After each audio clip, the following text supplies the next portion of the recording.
दोस्तों, मैं अब्बास हफीज़ हूँ। दिल्ली दंगों के मामले में उसकी जांच में एक नया मोड़ आया है। जो सबसे बड़े उसके एक तरह से कर्ता धर्ता थे कपिल मिश्रा साहब, जिन्होंने अपना भाषण दिया, जिनके भाषण के बाद दंगे भड़क गए। मौजपूर से जो भाषण हुआ था, उनका कहना है कि उन्होंने कोई भाषण ही नहीं दिया था। आप सोचिए, भाजपा की बेशर्मी, भाजपा की बेगैरती कि भाजपा नेता कपिल मिश्रा भले ही दो कौड़ी के हों, कहीं के भी हों, सड़क छाप हों, लेकिन उनका कहना है कि उन्होंने कोई भाषण ही नहीं दिया है जिससे दंगे भड़के। हम सब ने देखा, हम सब ने सुना, उनकी तस्वीरें हैं, वीडियोस हैं कि वो कैसे धमका रहे थे दिल्ली पुलिस के डीसीपी साहब को साइड में खड़े किए हुए और कह रहे थे कि ये कर देंगे, वो कर देंगे। अब नया टर्न यह है कि अपने उन्होंने इन्वेस्टिगेशन वाले बयान में कहा है पुलिस से कि उन्होंने कोई भाषण नहीं दिया है, जिसको मान भी लिया गया है। दिल्ली पुलिस ने जो चार्जशीट फाइल की है उसको सुनकर आप दंग रह जाएंगे। उस चार्जशीट में दिल्ली पुलिस का कहना है कि कपिल मिश्रा के ऊपर जो आरोप लगाए गए हैं वो बिल्कुल सही नहीं है, बिल्कुल गलत है। क्विंट ने अपने अंग्रेजी के अखबार के अंदर छापा है, जिसकी हेडलाइन लिखी है, Delhi riots police calls allegations against Kapil Mishra false. Delhi दंगों के मामले के अंदर पुलिस ने कहा है कि जो आरोप कपिल मिश्रा पे लगे हैं वो झूठे हैं। आप सोचिए, आप कल्पना कीजिए कि जिनके वीडियो एविडेंसेस मौजूद हैं, जिन्होंने कहा था कि हम पुलिस की भी नहीं सुनेंगे, अगर ये काम नहीं किया फिर हम अपने लेवल पे देख लेंगे, उन कपिल मिश्रा साहब के ऊपर, क्योंकि भाजपा के नेता हैं, पुलिस का चार्जशीट में कहना है कि नहीं, वो बिल्कुल बेकसूर हैं। उनके ऊपर जो आरोप लगाए जा रहे हैं वो जो असली आरोपी हैं, सीएए के जो प्रोटेस्टर थे, वो अपने आप को बचाने के लिए लगा रहे हैं।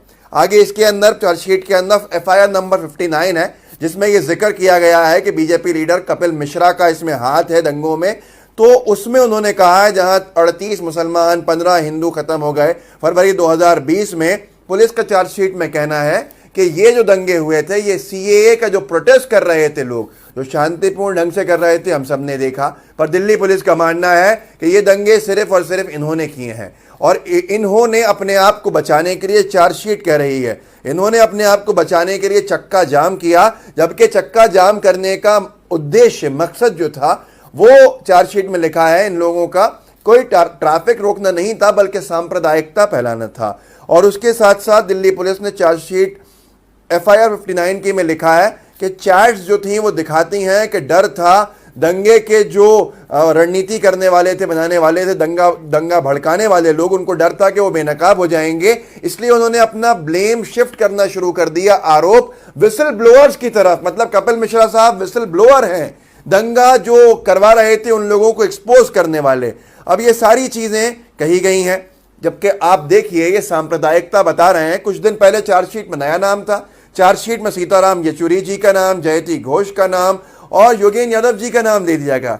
दिल्ली दंगा चार्जशीट में सीताराम येचुरी, योगेंद्र यादव, जयती घोष के नाम का भी जिक्र, साजिश रचने का आरोप। अब यहां पर क्या ये मुसलमान है? क्या ये सीताराम येचुरी जी, योगेंद्र यादव जी, जयती घोष जी ये मुसलमान है? क्या ये सांप्रदायिकता फैला रहे थे हिंदू धर्म के खिलाफ और हिंदू मुस्लिम कर रहे थे? वहां पर दिल्ली पुलिस अपने यो कह लें कि जो उनके मास्टर्स हैं, उनके लोगों को बचाने के लिए कुछ भी कह रही है। आज की तारीख में कितना ज्यादा एक बड़ा इशू है ये कि कपिल मिश्रा को कहा जा रहा है विसल ब्लोअर। कपिल मिश्रा के ऊपर जो आरोप है वो बताए जा रहे हैं झूठे। लल्लन टॉप ने बड़ी अच्छी खबर लिखी है, हेडलाइन, दिल्ली दंगा दो तो पुलिस की भी, दिल्ली दंगे के मामले के अंदर कपिल मिश्रा जिन्होंने कहा था तो पुलिस की भी नहीं सुनेंगे कहने वाले कपिल मिश्रा बोले मैंने कोई भाषण ही नहीं दिया। इसका जिक्र किया है कि साहब हमने जब सवाल किए कपिल मिश्रा से तो उनके ये जवाब थे। सवाल एनडीटीवी ने छापे हैं, जवाब भी छापे हैं। क्या तुमने उत्तर पूर्वी दिल्ली में 23 फरवरी की कोई भाषण दिया था? उस भाषण में क्या था? जवाब कपिल मिश्रा ने दिया, नहीं मैंने कोई स्पीच नहीं दी, मैंने केवल पुलिस को 3 दिनों में रोड खुलवाने के लिए कहा था और यह भी कहा था कि अगर 3 दिन में रोड नहीं खुला तो हम रोड खुलवाने के लिए धरने पर बैठेंगे। जबकि क्या कहा था कपिल मिश्रा ने कि हम देख लेंगे। सवाल, इस स्पीच का उद्देश्य क्या था? जवाब, मैंने पहले ही कहा मैंने कोई स्पीच नहीं दी, मेरा मकसद केवल रोड खुलवाना था जिससे लोगों की समस्याओं का निपटारा हो सके। इस कपिल मिश्रा को कह रहे हैं वीडियो के एविडेंसेस के बावजूद भी दिल्ली पुलिस कि ये बेकसूर हैं। साहब दिल्ली पुलिस ने ही उनका कसूर खत्म कर दिया और आगे कोई बात ही नहीं होगी। इससे पहले भी ये कहा गया था अदालतों के अंदर कि अनुराग सिंह ठाकुर जिन्होंने नारे लगवाए थे दिल्ली के अंदर, दिल्ली के चुनाव के दौरान, कि गोली मारो सालों को, उन्होंने कोई जुर्म नहीं किया है। दिल्ली पुलिस उन पर भी कोई कार्रवाई नहीं कर रही है। वहीं पर सफूरा जरगर की आपको मालूम है किस बात के ऊपर गिरफ्तारी हुई थी? घोस्ट कंप्लेनेंट, बिना किसी कंप्लेनेंट के कंप्लेन आई है साहब। कोई आदमी नहीं मिला है कंप्लेन करने वाले का नाम नहीं लिखा है जहां तक मैंने पढ़ा है, लेकिन साहब सफूरा जरगर को बंद करना पड़ेगा। ऐसे ही सारे लोगों, चिकन नेक बंद करने का धरने की बात करी थी कि हम शर्जील इमाम ने कि हम चक्का जाम करके पूरे इस तरफ नॉर्थ ईस्ट को काट देंगे, वहां पे आना जाना रुक जाएगा। उसको कह दिया गया कि देशद्रोही बातें की थी, ये देश के टुकड़े करने के काम कर रहा था, वो भी जेल के अंदर है। उमर खालिद को भी पकड़ लिया गया है। खालिद सैफी सही सलामत गए थे अंदर और पैर टूटे हुए वो पेशी के अंदर आए। आखिर चल क्या रहा है, मामला क्या है, आपको समझना होगा। इन सारी चीज़ों के बाद लगने लगा है कि क्या आगे भाजपा के हिसाब से चलना है?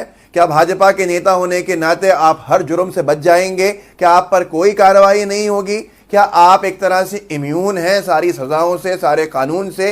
क्या आप कानून से ऊपर हो जाते हैं अगर भाजपा के नेता बन जाएं तो? यही हालत है कपिल मिश्रा की, जो मैंने आपको पढ़ के सुनाई कि चार्जशीट के अंदर हर्ष मंदर का जिक्र है, चार्जशीट के अंदर योगेंद्र यादव का जिक्र है, चार्जशीट में शर्जील इमाम का जिक्र है, चार्जशीट में सफूरा जरगर का जिक्र है, उमर खालिद का जिक्र है, पर चार्जशीट में यह कहा जा रहा है कि फंसाया जा रहा है कपिल मिश्रा को। कपिल मिश्रा पे जो आरोप हैं वो गलत है, मतलब कपिल मिश्रा दंगा भड़काऊ ही नहीं है, ये चार्जशीट कह रही है। इससे बड़ा मजाक क्या होगा? आप सब ने वीडियो देखा, मैं आपको फिर वीडियो दिखा देता, पर आप सबको याद होगा कि कैसे डीसीपी पुलिस के सामने दिल्ली के चैलेंज दिया जा रहा है दिल्ली के लोग की पुलिस को कि हम खुद कर लेंगे फिर अपने हिसाब से सही। उसके बावजूद भी आपके सामने लोगों को जागरूक कीजिए कि कैसे पक्षपाती कार्रवाई चल रही है। क्या यही लोकतंत्र है? क्या यही साहेब की भाजपा सरकार के अंदर दिन देखने थे? क्या इस तरह से ही अब कार्रवाइयां होंगी तो हम मान लें कि हम कल परसों में जेल में होंगे और जेल के बाद हमारी सुनवाई भी नहीं होगी? इस वीडियो को आगे बढ़ाइए ताकि लोग जागरूक हों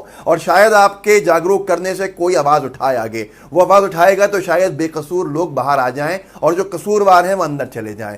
मेरे चैनल अब्बास हफीज़ को सब्सक्राइब कीजिएगा और बेल आइकन दबाइएगा ताकि मैं जब भी आपको कोई वीडियो डालूं तो आपको दिख सके। जुड़े रहिए साथियों। जय हिंद, जय भारत।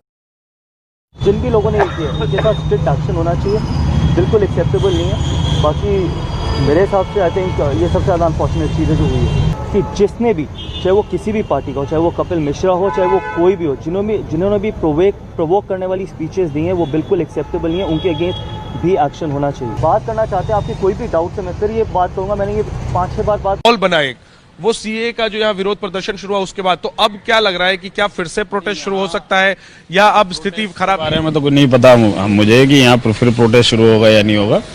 हाँ, मगर ये है कि शुरुआत यहाँ से नहीं हुई है, शुरुआत तो कपिल मिश्रा की तरफ से हुई है जो उन्होंने। आप भी जाफराबाद से है सर? हाँ जी। तो अब फिर दोबारा यहाँ विरोध प्रदर्शन शुरू होने की कोई गुंजाइश? अरे ना ही हो।